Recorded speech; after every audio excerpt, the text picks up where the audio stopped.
Au lendemain d'une intensification de la campagne militaire pour mater la rébellion, Mouammar Kadhafi accuse l'Occident de vouloir contrôler le pétrole libyen et brandit de nouveau le spectre d'Al-Qaïda.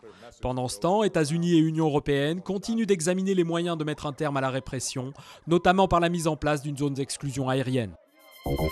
Des tirs nourris dans un quartier populaire d'Abidjan, 3 hommes et une femme tués après une marche pacifique. La Côte d'Ivoire s'enfonce jour après jour dans une spirale de violence meurtrière en l'absence d'issue à la crise post-électorale. Plus de 370 personnes ont été tuées depuis fin 2010 dans le pays selon l'ONU. Une députée UMP veut remettre les migrants de Tunisie dans les bateaux. L'opposition indignée, Jean-François Copé, désapprouve. Les propos de Chantal Brunel suscitent un tollé dans la classe politique. « Si j'ai pu blesser quelqu'un, je m'en excuse », dit l'ancienne porte-parole de l'UMP. « Mais si on ne peut plus utiliser des mots qui ont été utilisés par le Front National, nous allons faire son lit ». Le sinistre était d'origine criminelle, mais l'enquête n'a pas débouché.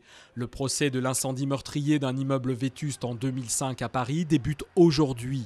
17 personnes, dont 14 enfants, avaient péri. Plusieurs incendies meurtriers avaient touché la capitale cette année-là, faisant au total 52 morts, pour la plupart d'origine africaine. C'est un film hommage au GIGN dont les hommes jouent leur propre rôle.